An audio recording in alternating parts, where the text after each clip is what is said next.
astronauts Butch, Wilmore, and Suni Williams after a decision to return without crew was made during a flight test readiness review last week. But the team here in Mission Control will be watching over Starliner over the course of the next hour and a half as the spacecraft fires its engines to drop back into Earth's atmosphere and make its way down for a landing in New Mexico at about 11 p.m. Central or midnight Eastern. The team here is led tonight by Flight Director Rick Henfling with weather assistance from Flight Director Mike Lammers. Henfling is just under 7 minutes away from polling the flight controllers here in the room on their readiness for Starliner to perform its deorbit burn at Starliner's landing zone. Teams in Florida, Houston, and New Mexico have been monitoring the spacecraft, famously undocked from the International Space Station at 5:04 p.m. time while flying 260 miles over central China. NASA astronauts Butch, Wilmore, and Suni Williams National Space Station in June as part of NASA's Boeing crew flight test lifted off a United Launch Alliance Atlas V rocket from Complex 31 at Cape Canaveral Space Force Station in Florida. That was the 5th. They arrived at the International Space Station on June 6th. During that June 6th rendezvous, NASA and Boeing identified helium leaks and experienced issues with the Starliner's reaction control thrusters as the spacecraft approached the space station. Since then, engineering teams have completed a significant amount of work collecting and reviewing data, conducting flight and ground testing, hosting independent reviews with agency propulsion experts, and developing various return contingency plans. Uncertainty and lack of expert concurrence did not meet the agency's safety and performance requirements for human spaceflight, thus prompting NASA's decision to return Boeing Starliner spacecraft to Earth without the astronauts, Butch, Wilmore, and Suni Williams aboard. The uncrewed return allows NASA to continue gathering test data on Starliner during its upcoming flight home, while also not accepting additional risk for the crew.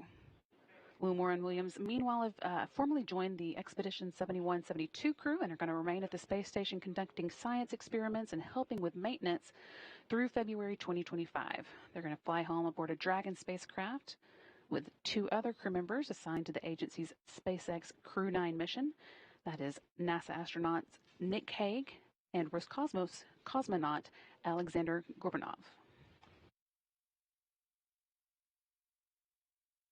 On Thursday afternoon, the hatches were closed between Starliner and the International Space Station. And earlier today at 5:04 p.m. Central, the docking hooks released Starliner, allowing it to separate and begin moving away from the space station and into place for its journey home. You can see that video from earlier today playing here.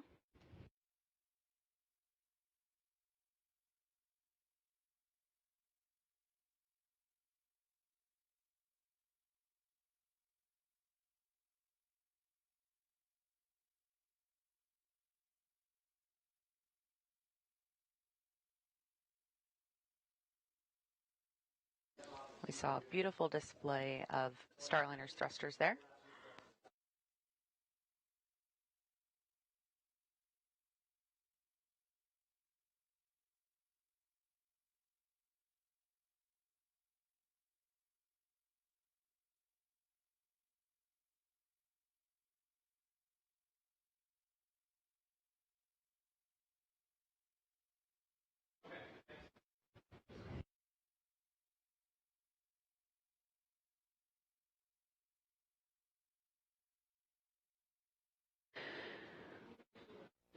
Butch, Wilmore, and Suni Williams also had some words to say for the teams here on the ground as Starliner was making its way away from the space station.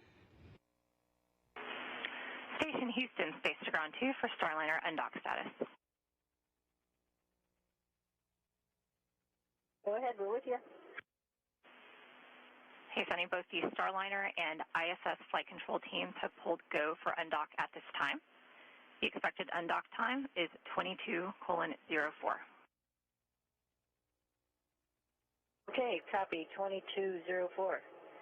Hey, we're just looking at the flight control roster and wow, it is the all-star team.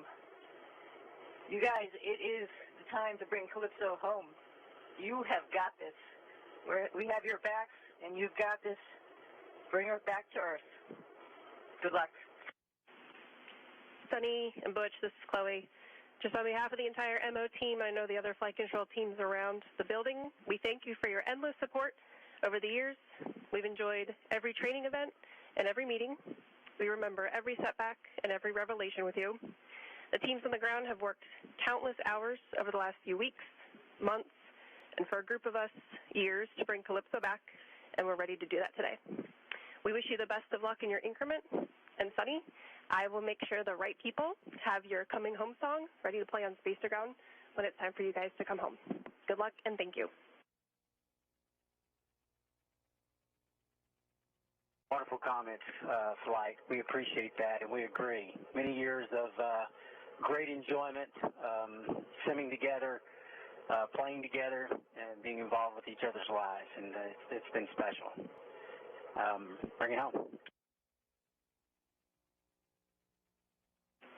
Cappy, thank you, and have a good evening. That again was a conversation recorded earlier today between astronauts Suni Williams and Butch Wilmore talking with the Starliner flight director at the time of undocking, Chloe Meering.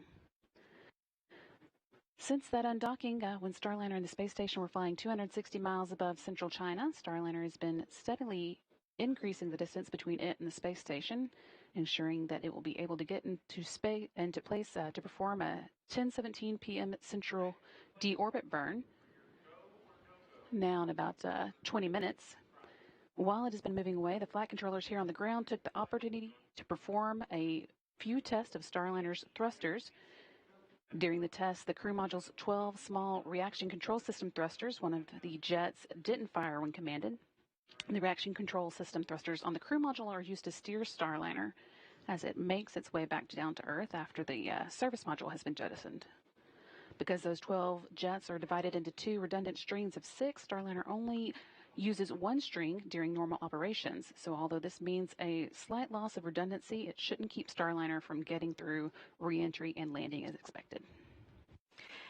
Yeah, and Starliner has plenty of redundancy with this part of the prop system on the capsule, so no impact to the deorbit burn or re-entry, and it's not required for flight rules. The team also tested 10 of the 28 reaction control system jets in the service module after undocking, and they all performed as expected. And here on the ground, the team just gave their go officially to Rick Henfling, today's flight director, meaning that tonight's landing of Starliner is on. That again is scheduled to happen, touchdown at 11 p.m. Central Time or midnight Eastern Time.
Once again, flight director Rick Henfling has gotten a go from Starliner's for Starliner's deorbit burn from all of the flight controllers watching over the spacecraft's return tonight. And that again means we are officially on for Starliner's return to Earth at about 11 p.m. Central Time or midnight Eastern. The deorbit burn at 10:17 p.m. Central Time is now just 17 minutes away. That'll be a 59-second firing of 4 of Starliner's orbital maneuvering and attitude control thrusters on Starliner's service module. And joining us live from Starliner's landing zone with White Sands at White Sands Space Harbor in New Mexico, our colleagues Leah Cheshire from NASA Public Affairs and Boeing's Josh Barrett. Leah and Josh, how is it going out there? Thanks, Brandy. It is going well out here. We are out here in White Sands. The weather right now is about 75 degrees and very light winds, approximately 6 miles per hour. This looks like potentially a picture from earlier today. It is quite dark out here at this point. We have a beautiful view of the stars, and we are lined up in the convoy getting ready to roll. That's right, Leah. So I've been out here for both of Starliner's previous landings. The first one was very cold. The second one was quite warm, and this one feels just about right. We're following along with two command vehicles. We've got the MLCC, or the Mobile Landing Control Center. They're tied in down in Mission Control in Houston with the people that you're seeing on your screen right now. We also have the MDTV, that's the Mobile Data and Tracking Vehicle, and on top of that, it's got a suite of optics on top. There's an infrared camera and two visible cameras, one of them with a telescopic focus. So those will be the first things that we'll be seeing Starliner with here from the landing zone, and you should be seeing those on your screens as well. And Leah's got a few more things that she'll talk about that should get some cameras on Starliner as well. Yeah, especially the WB-57, NASA's plane. That took off just a few hours ago, just as we were heading out here to the landing site. So we arrived here at about 6 p.m. local time, which is mountain time. And since then have been getting ready, lining up, doing communications checks between the various teams, and just getting ready to eventually drive out to the landing site once Starliner comes down. So it is a sea of white gypsum sand out here. And teams are continuing to just prepare as soon as we get into that deorbit burn. So they are actually in a huddle right now, talking through some of the next steps for tonight, getting ready to come and join us here in the convoy as we await to see the deorbit burn. So with that, right now, we are going to turn it back over to you, Brandy and Lauren. We are going to stick around, though, and cannot wait to see Starliner coming straight across the sky. Thank you. Thanks so much, Leah and Josh. We are hoping to get some good views from where you guys are at later today. Now, once we make that final burn to get out of orbit today, it'll take about 45 minutes for Starliner to reach its destination. Again, White Sands Space Harbor, New Mexico, where we just spoke with our colleagues from. Starliner is currently flying with its solar arrays pointed toward the sun, recharging the internal batteries to keep its systems powered through landing. The orbital maneuvering and attitude control thrusters, or what we call OMACs, will fire for about a minute to conduct the deorbit burn. That maneuver slows the spacecraft down from orbital velocities and allows it to start falling back to Earth in a head-down position. At the end of that deorbit burn, Starliner angles itself for re-entry. The deorbit burn is just the first in a series of milestones we're going to be ticking off tonight. To give you the full rundown, deorbit burn is scheduled for 10:17 p.m. Central. As we said, we just got the go for that a few minutes ago. It's going to be followed by the separation of the crew module from the service module at 10:20 p.m., and the crew module will then continue on its own. At 10:45 p.m., Starliner will begin to feel the effects of the Earth's atmosphere again for the first time since its ascent in June. And a few minutes later, around 10:47, the heat from Starliner's reentry will become so intense that that plasma will begin to form around the spacecraft, causing a blackout in communications with Starliner for about 4.5 minutes. Once Starliner clears that blackout period, things will begin to happen very quickly. Yeah, so then up next at 10:56, when Starliner is about 4.3 miles above Earth, the spacecraft will be done with the forward heat shield that is at the top of the capsule that helped protect it through re-entry, and it will jettison it to make way for the parachutes that are stored underneath. And then almost immediately, those parachutes will begin to deploy. First with two smaller drogue parachutes that are meant to take the edge off Starliner's speed. They open up in stages over the course of about 28 seconds. And then at 10:57 p.m., when Starliner is about 6 miles up, the drogue parachutes are released and 3 main parachutes are deployed. They also open in stages over about 16 seconds, but they stay with the spacecraft all the way until touchdown. And again, we are expecting that touchdown to come at 11 p.m. Central. Just before the touchdown, however, at 10:58 p.m., Starliner also sheds its base heat shield at the bottom of the capsule to make way for the inflation of 6 landing airbags hidden underneath it, and those will cushion the vehicle as it lands in New Mexico's desert.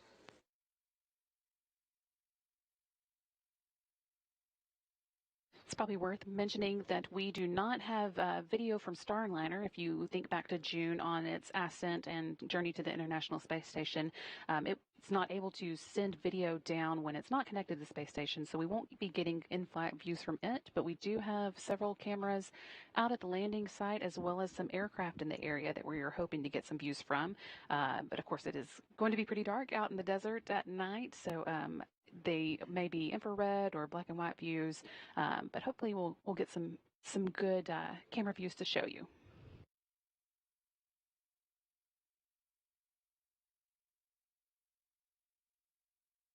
And we're taking a live look now from the landing site, but the shot is quite dark at the moment. You can see just a few lights blinking there. Hopefully, as we get closer to the ground, as Starliner gets closer down, we will have some better shots.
The landing and recovery teams have been out in the desert preparing for the spacecraft's return for several days. I've been speaking with them to catch up on some of the preps that have been taking place. They ran through a full mission dress rehearsal where they practiced the landing and recovery operation with all the different groups and functions.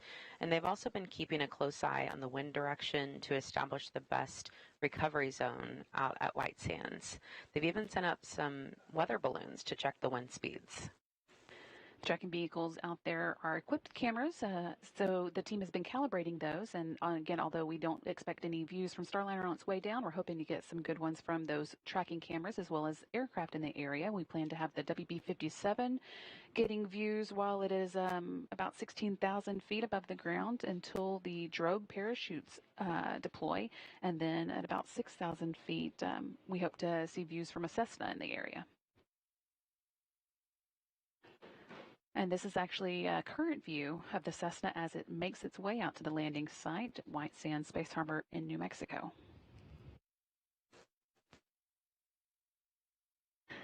And this is a shot from one of the ground cameras that we have on site. So again, although it is dark there, we are hoping to see some good views.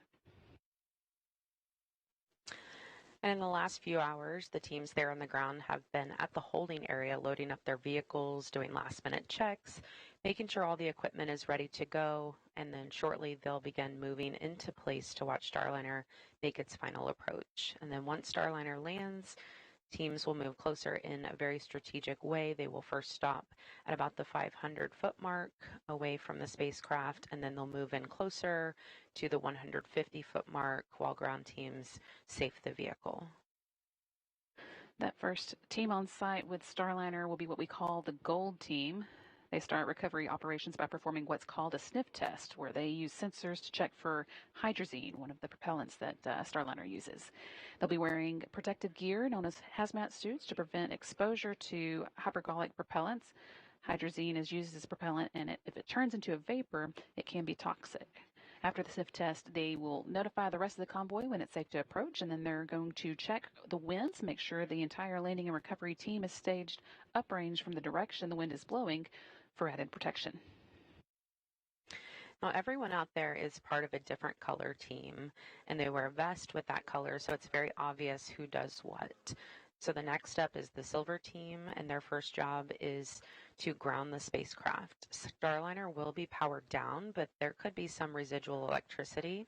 So before anyone can touch it, they will ground it and discharge it.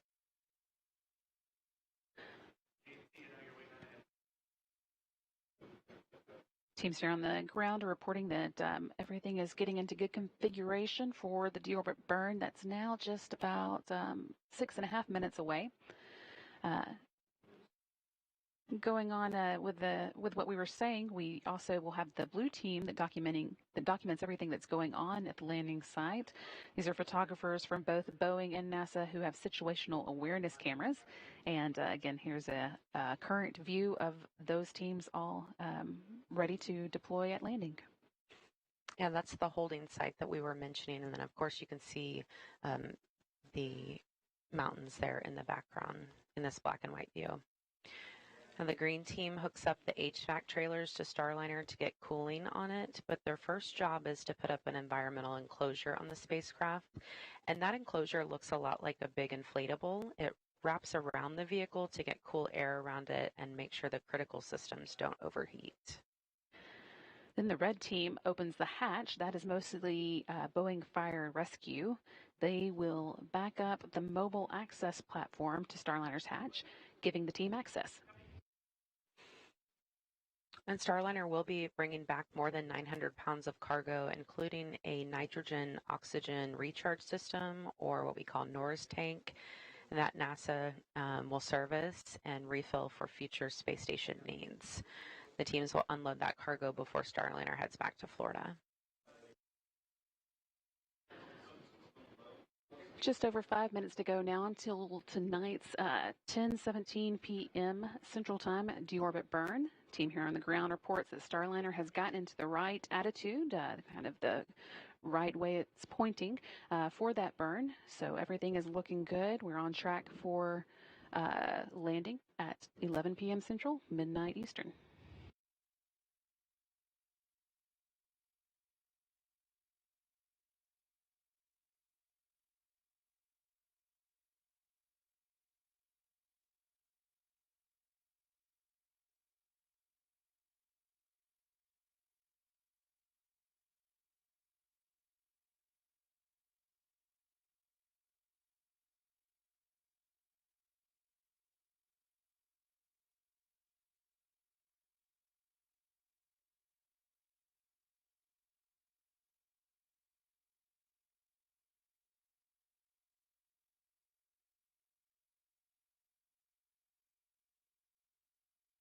With just a couple minutes or 4 minutes left to go until the deorbit burn, we're going to check in once again with the landing team and Leah Cheshire and Josh Barrett.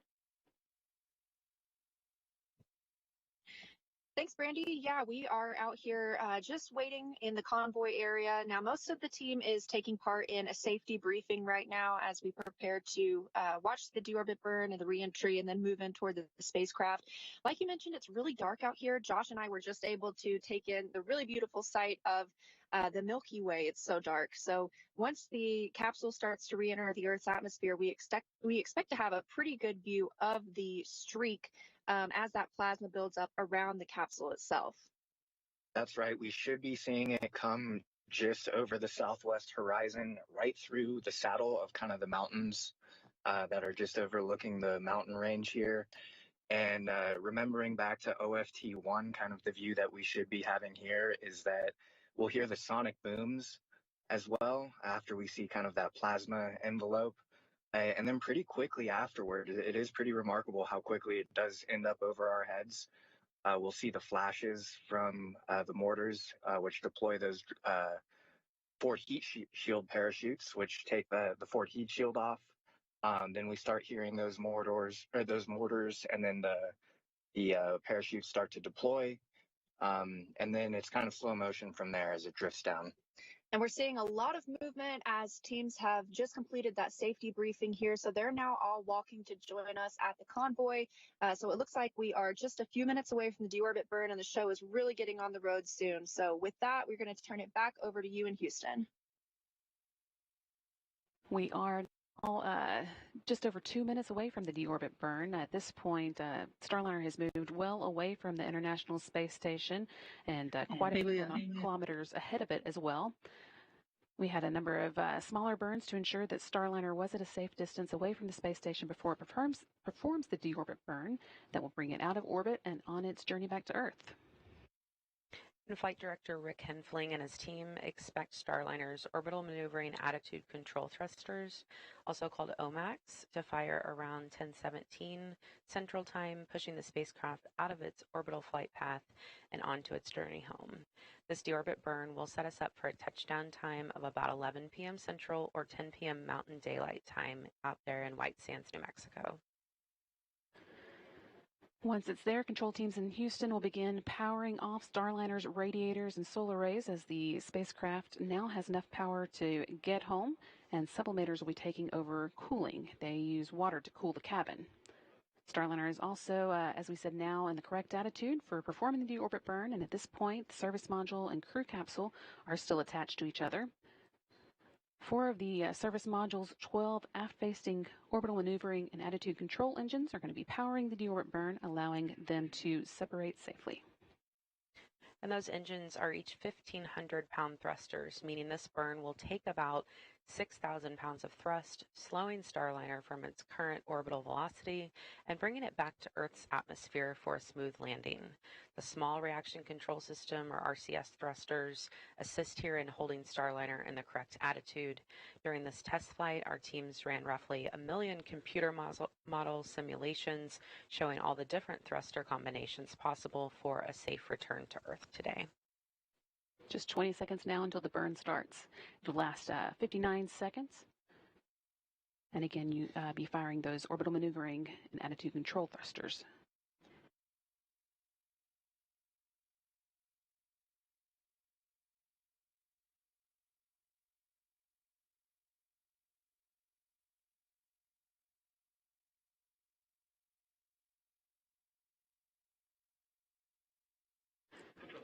Four orbital maneuvering and attitude control thrusters on Starliner's service module are now firing, slowing Starliner down as the capsule begins its journey back to Earth. This will take about 59 seconds to complete. We're hearing all thrusters firing well so far. You can see here those representation of those thrusters firing. Starliner is maintaining its attitude, and as those large orbital maneuvering thrusters are firing, smaller reaction control system thrusters are also working, keeping the spacecraft in the correct position for the burn.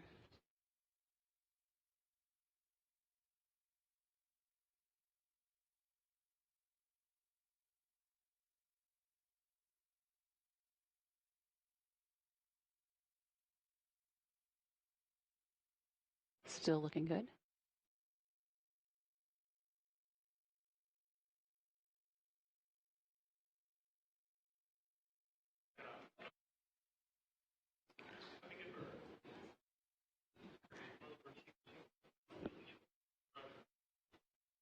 And we did see the Deorbit burn cut off successfully. Teams here on the ground reporting a good burn. Starliner is now on its way to White Sands Space Harbor in New Mexico, and a planned touchdown at about 11 p.m. Central, midnight Eastern Time.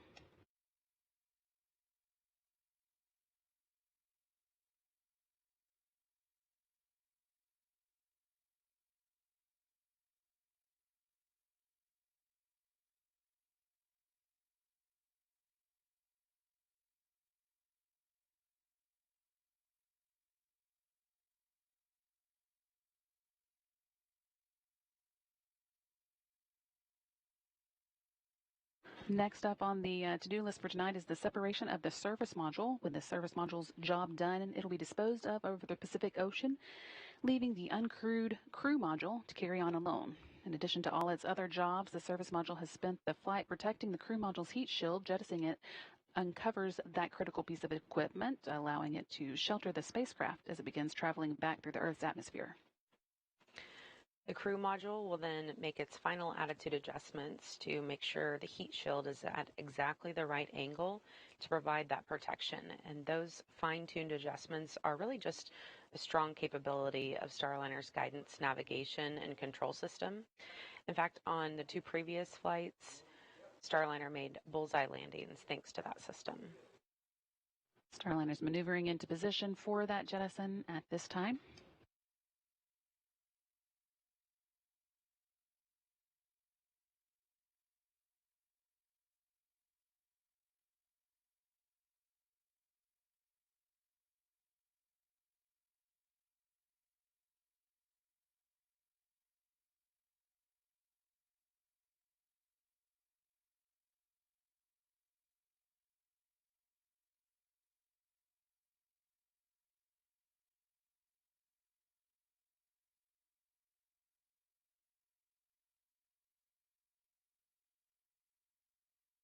Team here on the ground reporting that Starliner's in a good attitude, pointing the right direction for the service module separation.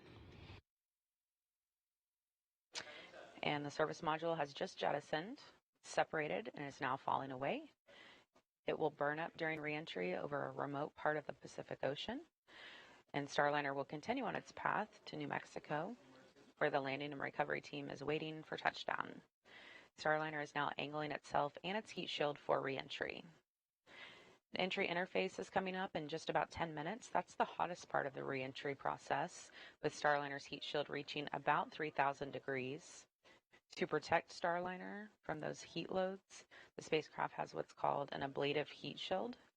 The outer surface of that shield heats up to a gas, which then carries the heat away from the crew module through convection.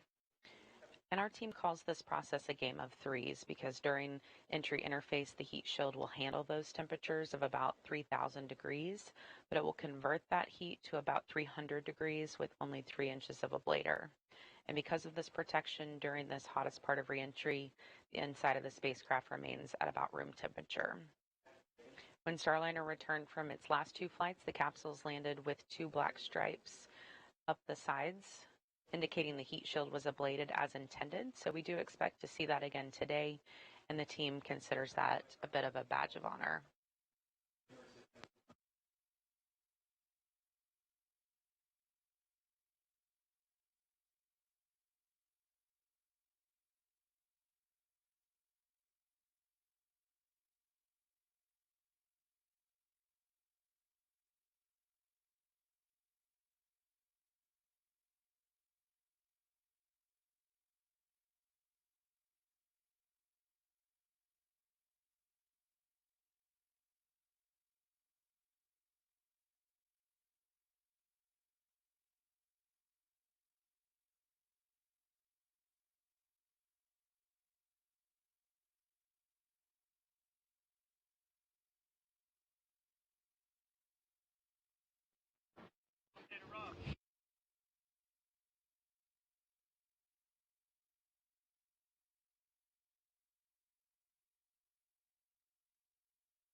Once again, we did see Starliner deorbit or performance deorbit burn on time at 10:17 p.m. Central Time, and then quickly turned around and jettisoned its surface module now that it has performed its duty over the course of the mission.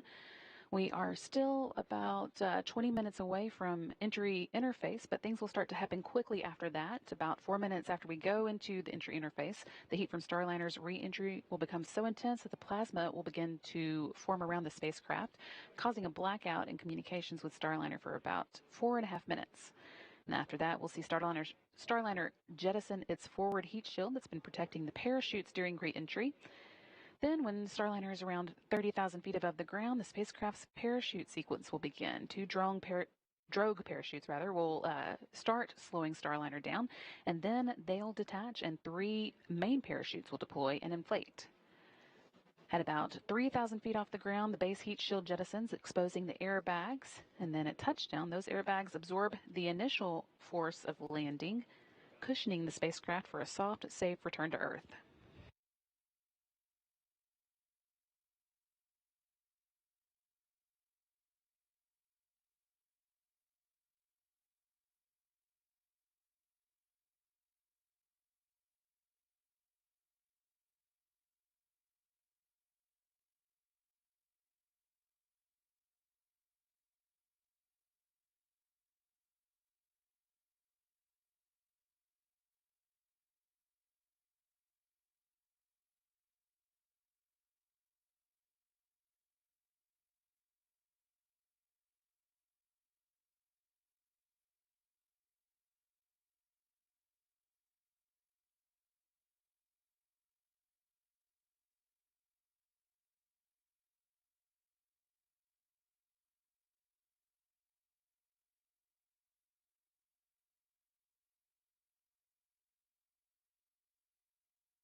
Currently, Starliner is about 213 miles above the South Pacific Ocean. It's just past the southernmost portion of this final orbit, coming around the southern coast of Australia, and now is going to begin making its way northward towards the west coast of the United States for that landing at 11 p.m. Central Time, midnight Eastern Time at White Sands Space Harbor in New Mexico.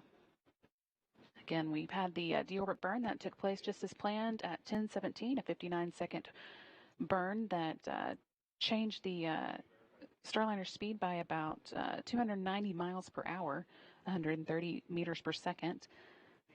That made way for the service module separation, and the next milestone we'll be watching for is an entry interface coming up around 10:45. Still about 10 minutes away.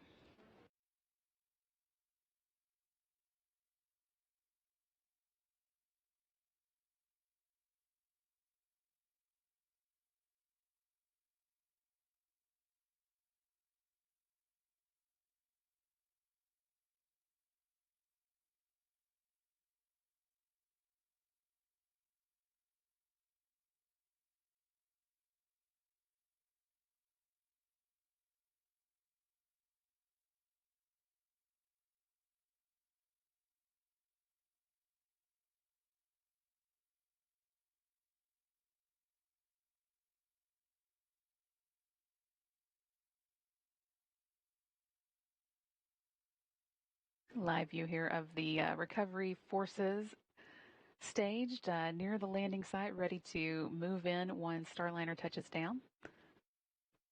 We are taking off milestones as expected for that 11 p.m. Central, midnight Eastern, or 10 p.m. Mountain Time touchdown today in New Mexico.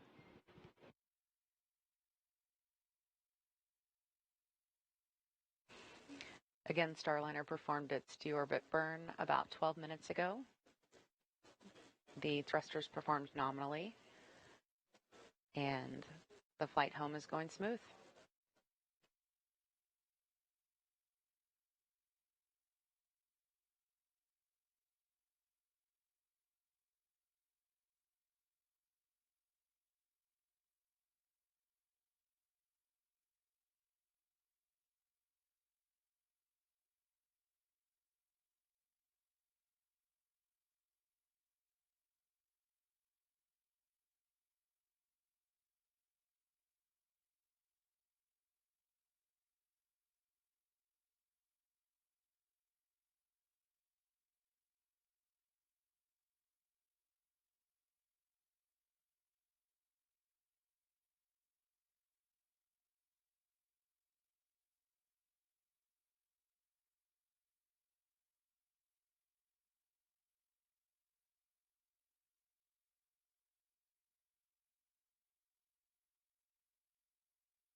We're still about 14 minutes away from the entry interface, which is our next milestone. I think I said earlier that we were 10 minutes away. That was a mistake.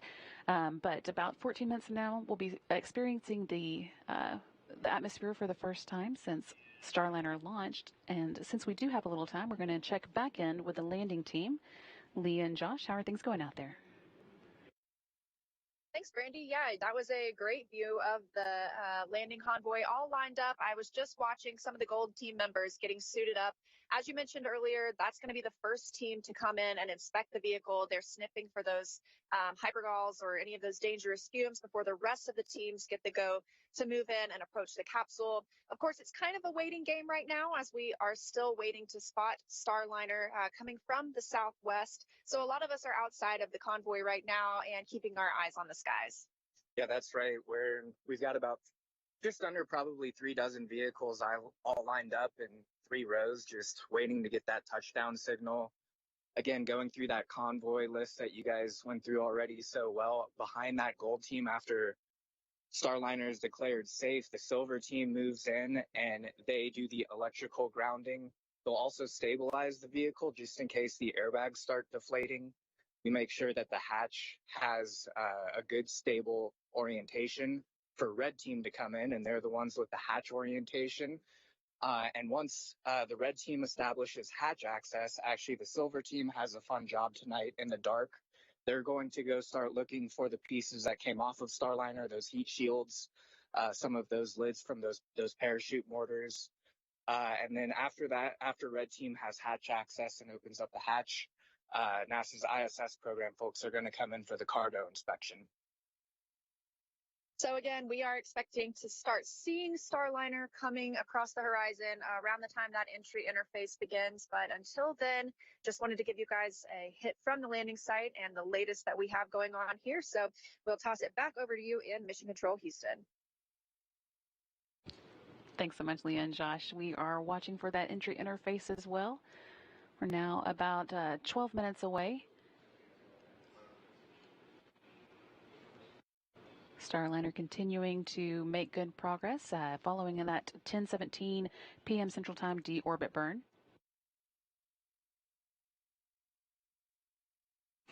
Again, we're looking at the landing and recovery team set up at the holding zone there at White Sands.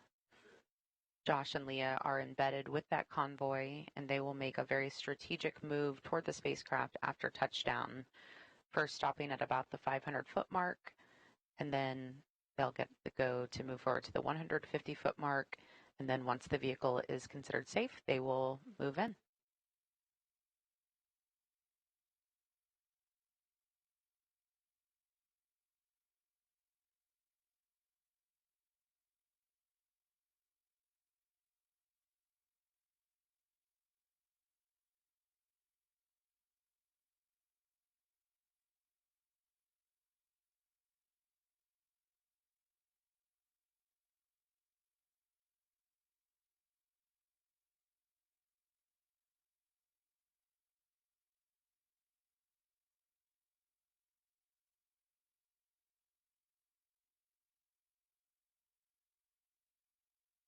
With the deorbit burn complete and the service module separated, the spacecraft's heat shield is now exposed and ready to begin experiencing the atmosphere again.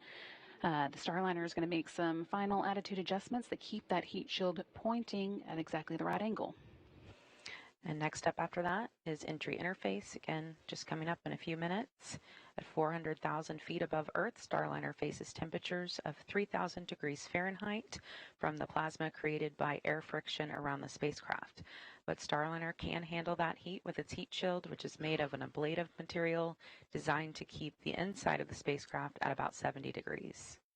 A few minutes later, Starliner will experience an expected blackout in communications, and that will last for about 4.5 minutes. At 30,000 feet and just 11 minutes before landing, Starliner jettisons its forward heat shield, exposing the spacecraft's parachute system. Then 2 drogue chutes will deploy, increasing drag and significantly slowing down Starliner. Then 3 pilot parachutes will pull out the main chutes, allowing the spacecraft to continue its slow and steady descent for another 8,000 feet towards the landing zone. And once the main parachutes are fully inflated, Starliner's bucket handle releases. And what that does is it just basically levels out the spacecraft ahead of touchdown. And then the base heat shield that protected Starliner through reentry will separate at about 3,000 feet, uncovering the landing airbags. Those airbags, of course, will fill with nitrogen, allowing for Starliner to land softly and safely there in the sand. Less than 10 minutes to go now before we do get to that entry interface point, and now just 24 and a half minutes away from the landing at White Sands Space Harbor. Everything's pretty quiet in the room, which is a good sign. Things are continuing to go smoothly as Starliner begins making its way back to Earth.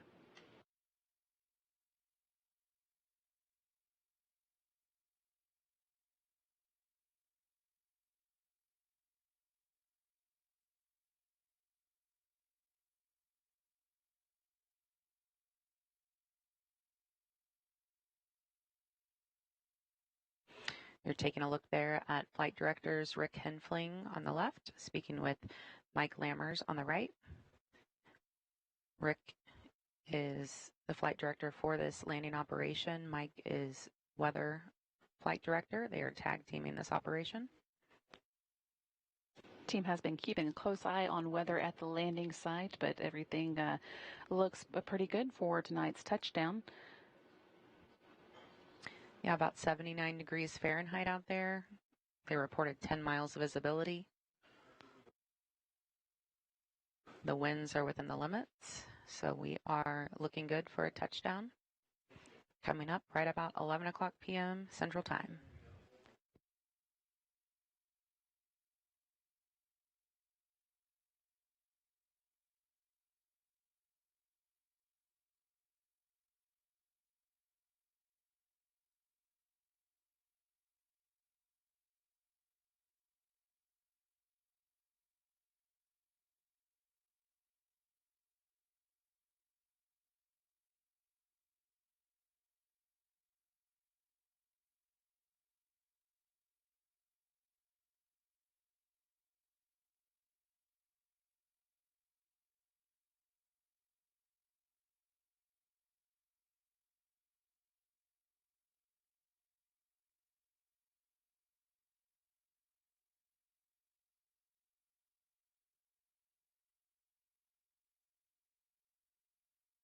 Seven minutes to go now in tool entry interface, and then that intense heating will start about 2 minutes after we do begin the interface.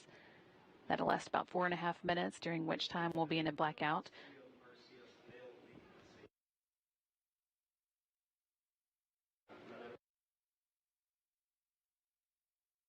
Starliner is currently about 130 miles, 149 miles rather, above the Pacific Ocean, heading northward towards the western coast of the United States, and it's touchdown in New Mexico.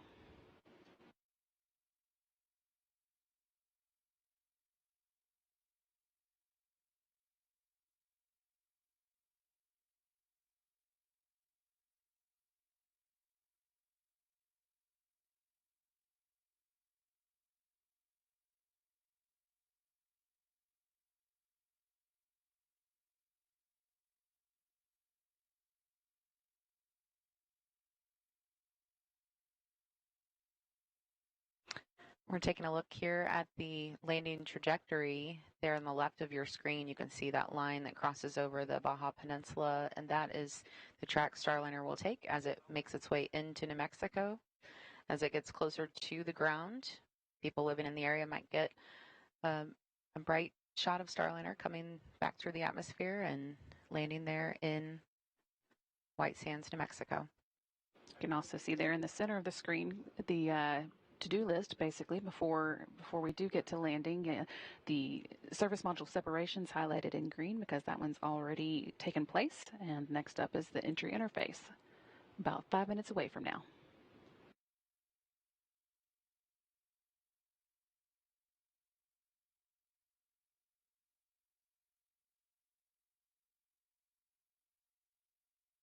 And flight controllers here in the room are reporting good attitude for that entry interface coming up again in just under 5 minutes.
2.5 minutes left before Starliner begins to feel the effects of the Earth's atmosphere again. Everything continuing to go smoothly.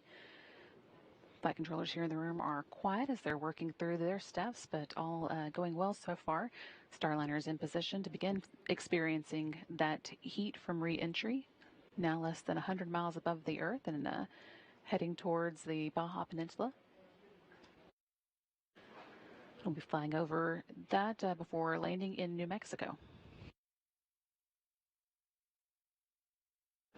Just 17 minutes to go until landing.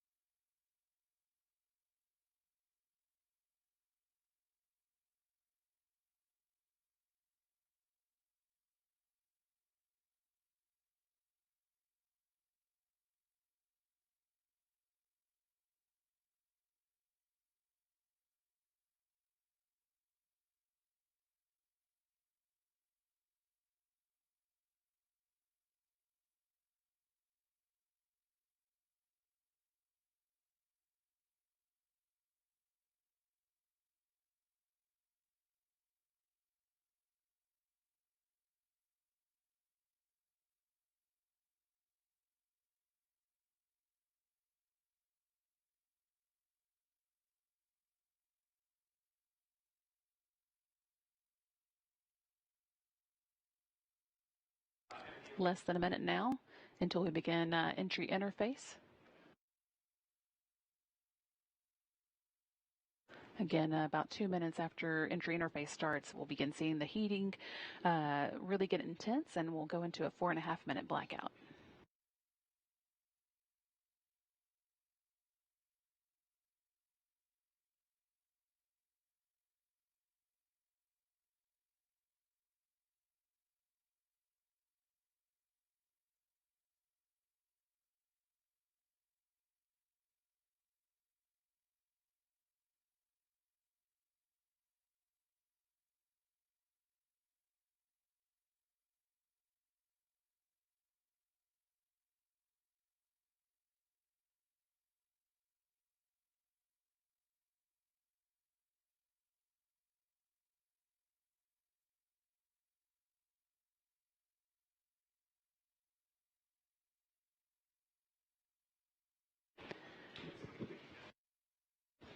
Team here in the ground reporting entry interface has begun. They're seeing good range.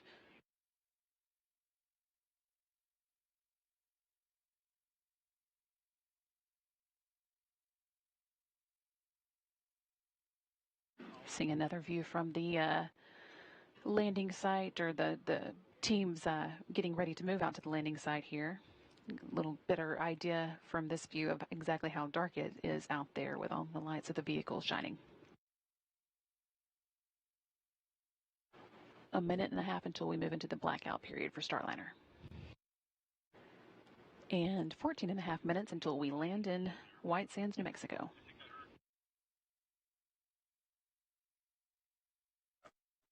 The Starliner enters Earth's atmosphere at 17 times the speed of sound, which could create a sonic boom for folks living in the area.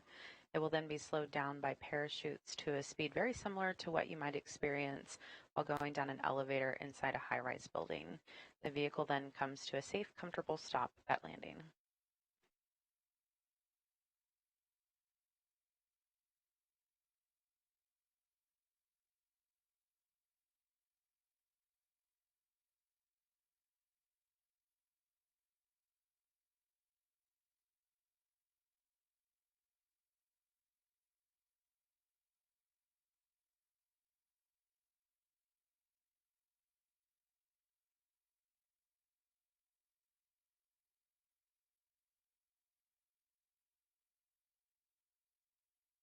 Thirty seconds now until the blackout period begin. Due to the compression of friction and friction of the air, the molecules generate a very hot plasma that causes the red-orange glow you often see appear in post-flight imagery on many spacecraft. Although we won't get to see that tonight, it will happen. It causes an expected communication dropout. This one will last 4.5 minutes as the vehicle goes through a time when the plasma interferes with the satellite signal. We expect that blackout to end around 10:52 p.m. Central. Well, this is also the time that I mentioned earlier where a Starliner in the past 2 flights has gotten that black mark along the sides of it, and that just really proves to our team that the ablative heat shield or the ablative material around Starliner is doing its job, and the heat shield is pushing that plasma away.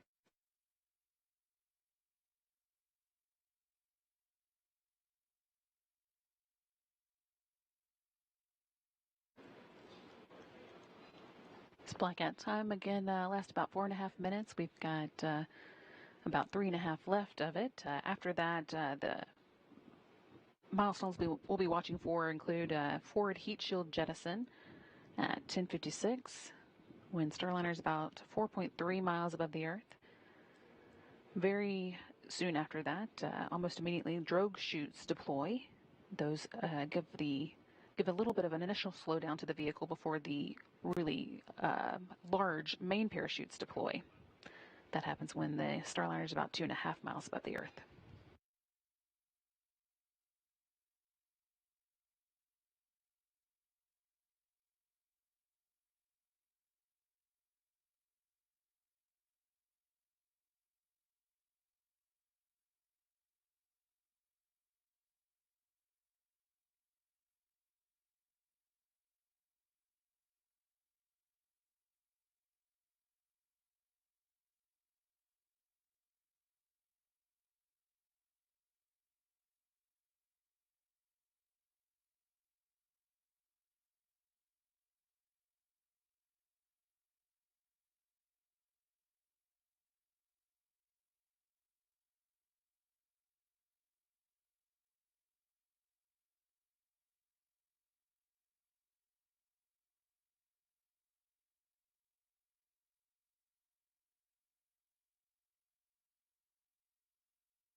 This is a live view from the International Space Station, where we're able to get a view of Starliner's track as it comes in.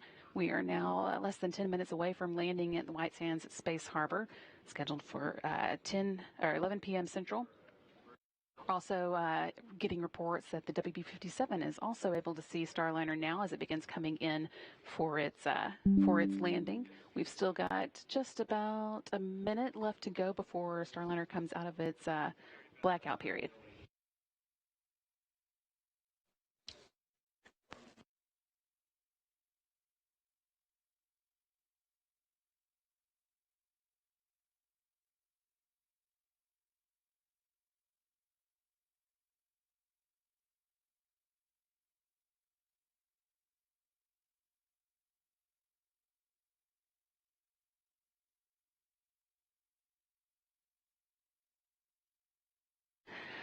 And this is a view from the WB-57, one of NASA's aircraft that is at the landing site, has been staged and ready to pick Starliner or pick up the view of Starliner as it comes in, and that is what we are seeing now. And they're filming this video from about 16,000 feet. The WB-57 should continue to give us a view until the drogue parachutes deploy, and then we hope to pick it up with the Cessna that is also in the area.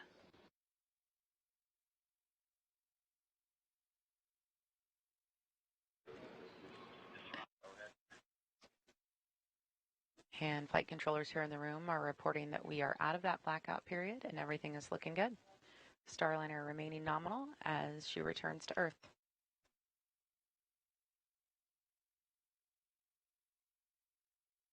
Again, this is a view from the WB-57.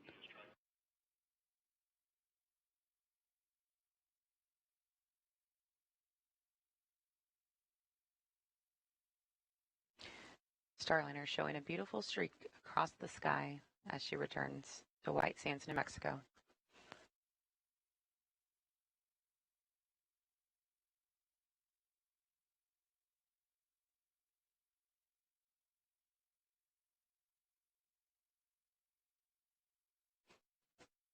We're about 3 minutes away from the forward heat shield jettisoning. That's the next milestone we're looking for.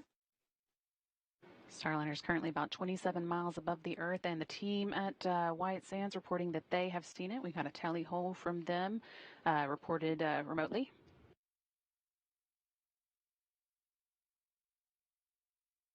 That means they are seeing Starliner from the ground there in New Mexico.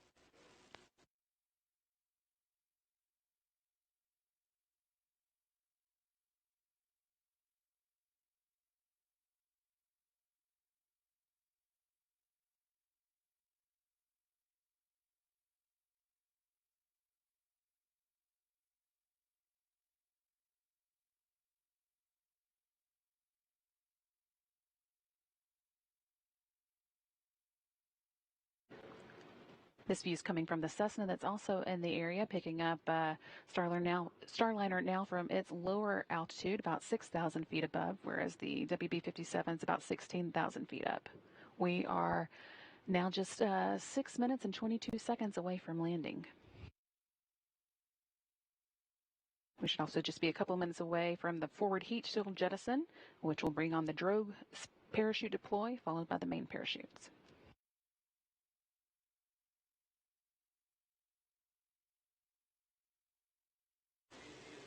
And the strobe lights on Starliner are now on.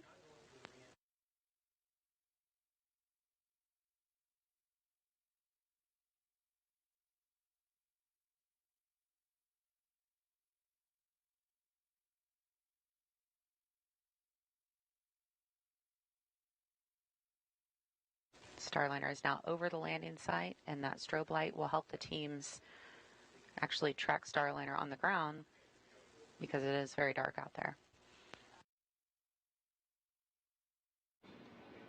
Now about 12 miles above the landing site and just 5 minutes away from landing.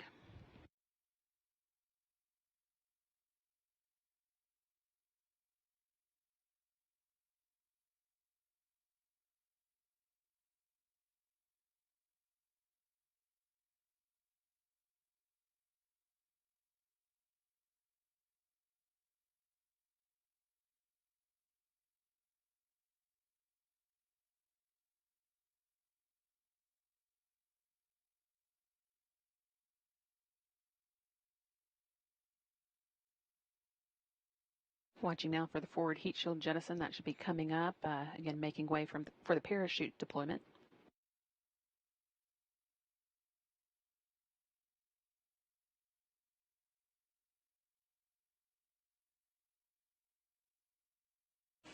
All right, and that action you're seeing on your screen, forward heat shield and drogues out. Really interesting view of this coming down from the WB-57. See those two drogue parachutes now deployed. They slow the vehicle down initially until it gets to a safe speed for the enormous main parachutes to follow.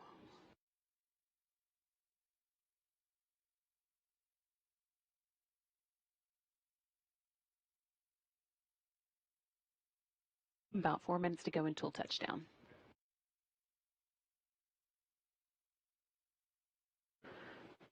Now back to a view from the Cessna aircraft in the vicinity of the landing site. Again, this is a view from a little lower than the WB-57 we were seeing.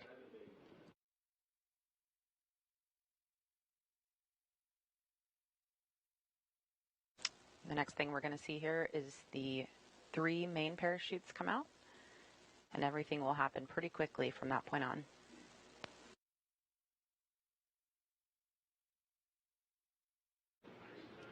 After those mains are out, we'll see the bottom heat shield that has been protecting Starliner through its journey through the atmosphere come off. That makes way for the landing airbags to deploy. And there's the main parachutes there on your screen. We see 3 out, currently reefing.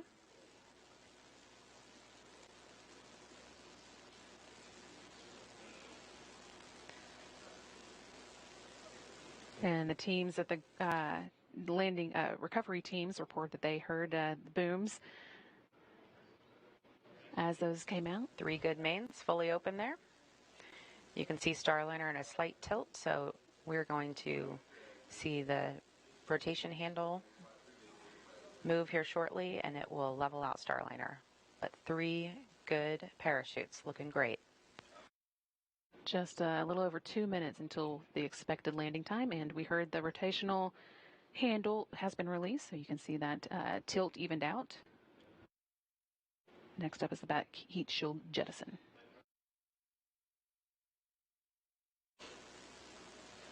And there it goes. That again makes way for the airbag inflation. Nice to see that. You can see the airbags deploying there on your screen. Those airbags are filled with nitrogen as they guide Starliner safely back to the desert floor.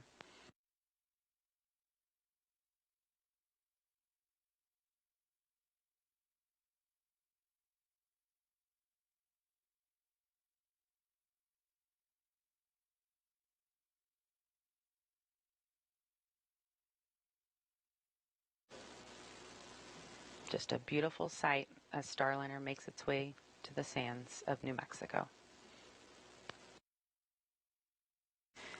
And flight controllers confirming 6 good airbags.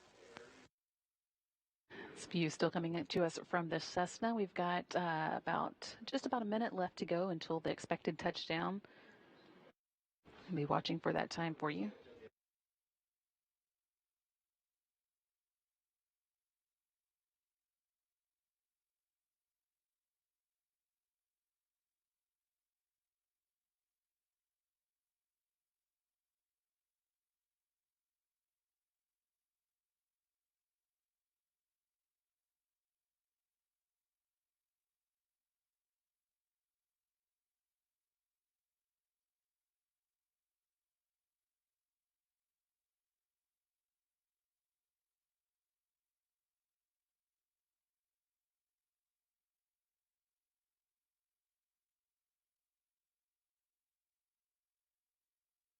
Just about 15 seconds away from expected touchdown.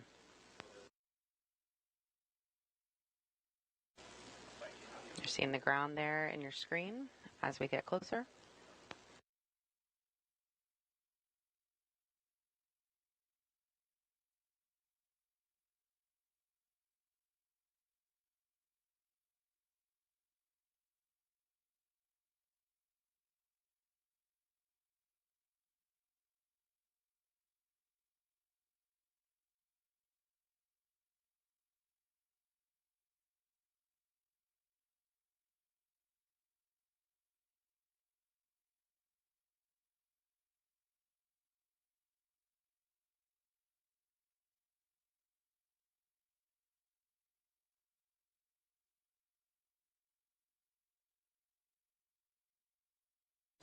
Touchdown.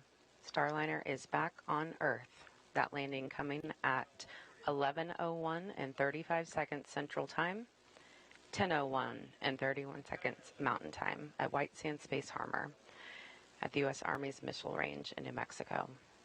Our landing and recovery teams will now wait for clearance before making their way to the spacecraft. One of the changes required with no crew on board is that the team here in the flight control room will be the ones to command the parachute to be cut away so that the wind doesn't pull the capsule along. But that's no problem for them. So now with Starliner down, they can begin working on some of the post-landing to-do items. Again, we saw Starliner touchdown at 11:01 p.m. Central Time. That's 1 minute after midnight Eastern Time, or 10:01 p.m. Central at the landing site in New Mexico.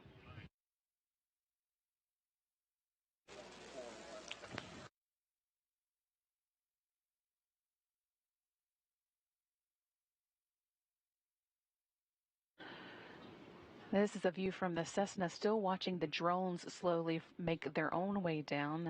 Those, of course, are the the drogue parachutes that preceded the main parachutes, first slowing Starliner down before the large parachutes opened.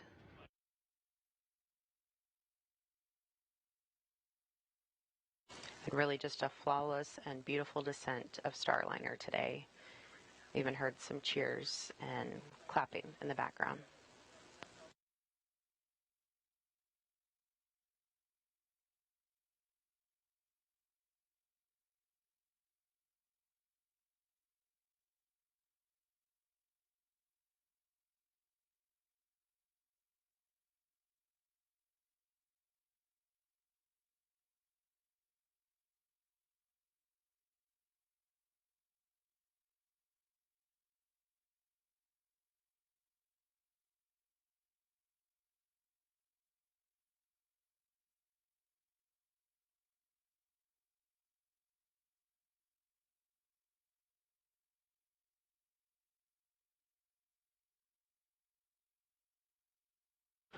This again is the drogue parachutes still making their way to the ground after Starliner has touched down with its main parachutes.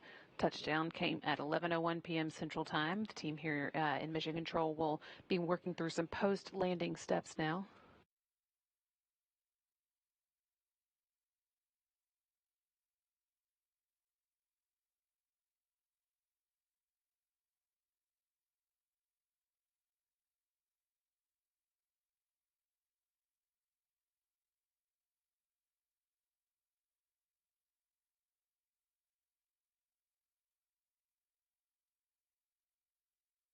View here of Starliner at its landing site in White Sands at Space Harbor. The landing and recovery teams will soon begin making its way out to them to begin recovering the spacecraft. The team here in Mission Control is polling right now to see if everybody is ready to power off the vehicle. That again is a step that the flight control team has taken over with the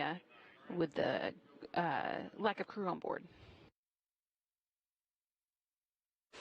Once the spacecraft is powered down, they will be transitioning control of the spacecraft over to the landing and recovery team. And it's a little difficult to see in this shot, but there is a strobe light on Starliner that will help the teams follow it out there.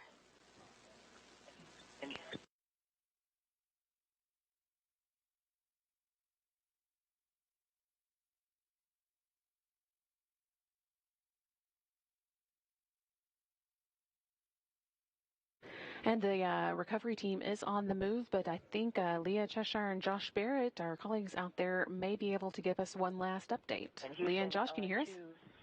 Great landing of Calypso. I don't think there could be a Brady, better hopefully. birthday. Obviously, we did have really a great show. We were able to see the cameras that you were watching too from the WB-57, from the Cessna, from the International Space Station. But Leah, can I interrupt you? Yes. Concur. It's been a really amazing day. We were hearing a bit from Space to Ground there, but I think they've concluded, unfortunately. We'll see if we can get a recording of that for folks listening at home. But Leah, go ahead with your update. Yeah, sorry about that. Couldn't hear that one here. But here Suni, MCCH here. Rick just wanted to offer that he's got one more hour here. Hey, it's his birthday here. Yeah, and that's what counts. Yeah, it was a good landing. It's pretty awesome.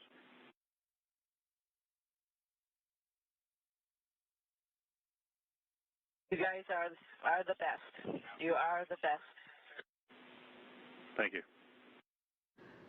Suni Williams there, offering a slightly early happy birthday to Flight Director Rick Hempling. He will be celebrating his birthday on September 7th, but technically in Houston, we're still a little less than an hour away from that. They are, of course, already on September 7th at the International Space Station. But Leah, if you were still with us, we'll still take that update if you can give it to us. Yeah, so as I was saying, we got to see the capsule and the plasma trail coming up over the mountains from the southwest. and we were all still standing outside the convoy to watch that happen. But the most unexpected part was when I could hear the main parachutes being deployed. It was very faint, just a little bit of a rumble, but that strobe light really helped us identify Starliner as it was descending, and it would reflect a little bit up onto those parachutes. So we actually had a decent view as it was coming down under those chutes. And now we are actually on the drive out, and we can see the strobe light. It's giving us a great direction as we head toward the capsule. Yeah, that's right. We are actually making our way down the former space shuttle runway, literally driving right down the middle of it.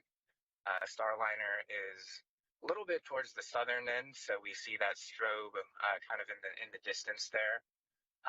But we will make our way to the 500-foot mark, where Goal Team will move in and begin their assessments. And then once they declare that proximity operations can begin, the recovery ops will really get underway. And with that, I think we were going to toss it back to you, Brandy and Lauren. If you don't hear from us again tonight, just wanted to say thanks for letting us be part of the broadcast and give you the perspective of all the hardworking ground teams, both NASA and Boeing, out here at White Sands in New Mexico. So with that, sending it back over to Mission Control Houston. Thanks so much, Josh and Leah. It's great to see Starliner home, and I envy you the up-close view, but we appreciate your updates. I do too. Starliner has returned safely. Well done to the entire team for completing the mission with a successful undocking, deorbit, and landing.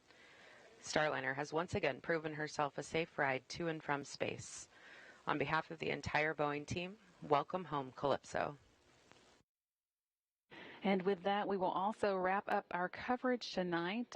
We would like for you to stay tuned for our 12:30 a.m. post-landing news conference. That is 12:30 a.m. Central Time, so about an hour and a half, a little less than an hour and a half from now, when we'll be giving you final thoughts on the activities of the night. But Starliner is home. Again, the landing came at 11:01 p.m. Central Time. And with that, we will sign off. Thank you so much for following along with us. This is Mission Control Houston.